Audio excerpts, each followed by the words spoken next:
Comme vous, j'ai rencontré beaucoup de monde cet été sur le terrain avec de nombreux échanges sur la mobilité qui est un véritable sujet du quotidien. Et que nous disent les acteurs sur le terrain? Que ce projet de loi est intéressant, que c'est une bonne boîte à outils, mais ils s'interrogent sur les moyens. Car c'est bien sûr là que le bât blesse.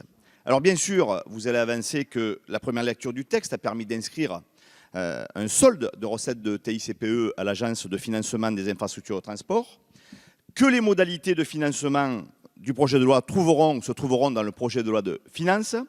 Mais pour les Ardéchois, tout ça, c'est du blabla, quand on sait que depuis 2012, 14 points dangereux ont été identifiés, par exemple, par la DREAL sur la route nationale 102, sans aucune commande politique depuis. Je le dis devant vous, monsieur le ministre, et devant le directeur.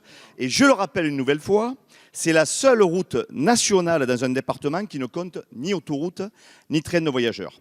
Et la semaine dernière, un homme a perdu la vie au carrefour de Lafayette, à mi-chemin entre l'Esperon et Coucouron. Et l'État doit prendre enfin ses responsabilités pour sécuriser la RN 102. Il y a urgence, monsieur le ministre.